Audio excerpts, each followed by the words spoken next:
LymeOnline's Francesca Evans with your latest news, sport, weather forecast and what's on this weekend in the Lyme Regis area.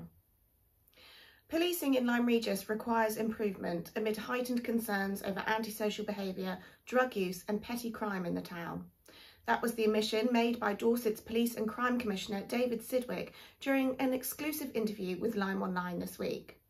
While saying that Lyme Regis remains one of the safest places in Dorset, he admitted that the police force needed to go further in tackling drug crime and needed to improve with regards to policing in Lyme Regis. The comments came after increased concerns about antisocial behaviour, both in the form of underage drinking, graffiti and other petty crime, as well as long-running antisocial behaviour and drug-related issues suffered by residents in the town's main housing estate. Addressing complaints that Lyme Regis does not get its fair share of the police precept and is often forgotten on the far edge of the county, Mr Sidgwick gave the following response. And I'm very clear that Lyme is not the outer edges of the empire, if I can put it that way.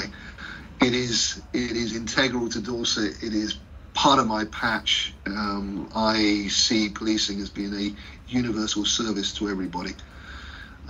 So we need to improve things. You can read the full interview in today's LymeOnline newspaper and on the LymeOnline website. The former Abbeyfield house in Lyme Regis will go up for auction in October with a guide price of £1 to £1.25 million. Simmons & Sampson has listed West Hill, a 10-bedroom Grade 2 listed property in Silver Street, for sale by public auction to be held at Axminster Guildhall on Thursday, October 6th at 2 p.m. It comes after Abbeyfield closed its independent living accommodation for the elderly at the site in April, having come into financial difficulties during the coronavirus pandemic. West Hill was originally built as a gentleman's residence in the early to mid-1800s and is described as a grand oasis in the town centre, set over 2/3 of an acre of gardens and grounds. Simmons & Sampson have said the property would be ideal for refurbishment or redevelopment. Lyme Regis Lifeboat Crew has received donations of more than £3,500 raised by friends of former Axminster resident and Woodruff School student Adam Bounds. Adam, who died suddenly at the age of 41 after a brain hemorrhage last year, was a huge supporter of the RNLI and Lyme Regis Lifeboat Week in particular. 5 of his friends recently cycled from Lyme Regis to Newquay lifeboat stations and raised just over £3,000. Another friend, Jack Price, who owns the railway kitchen at Axminster train station, raised a further £473 by hosting a disco featuring the hits of Michael Jackson, who was Adam's favourite musical artist. The work of the Lyme Regis Lifeboat Crew will be highlighted in the new series of the BBC's Saving Lives at Sea series, with footage of one of their recent rescues in Axmouth and interviews with crew members to feature in an episode on September 8th. Dorset joined the rest of the South West in being moved to drought status earlier this week. The Environment Agency has agreed that all of the South West of England is now in drought, following some of the driest conditions in nearly 90 years. Bristol, Somerset, Dorset, South Gloucestershire and parts of Wiltshire were all moved to drought status this week, joining Devon, Cornwall and the Isles of Scilly. The public and businesses in drought-affected areas are urged to use water wisely as the dry summer continues to impact the local environment. Essential water supplies are safe, but water companies are urged to continue with precautionary planning to protect supplies in the event of a dry autumn. The spectacular Candles on the Cobb is expected to have raised thousands of pounds for good causes last Sunday. The event saw 5,000 candles light up the historic Cobb Harbour, each sponsored by members of the public in memory of loved ones. It attracted huge crowds, the likes of which have not been seen since the Red Arrows last appeared in the town. This year's event was organised by the Rotary Club of Lyme Regis and was raising funds for the British Red Cross, Cancer Research UK and local youth causes. It's been the explosive form of the batsman that has made Up Lyme and Lyme Regis one of the most competitive and feared teams in the Devon Cricket League in recent times. In particular, Tyler Wellman hitting a record-breaking 3 centuries in succession last season, the swashbuckling form of the Beatty brothers and the elegance of other batters including Sam Farrow and Joe Ellsworth. This season, their first in the C Division East after promotion in 2021, it's been their overseas player Anand Abhishek who has made the headlines with some fantastic displays of aggressive and entertaining batting.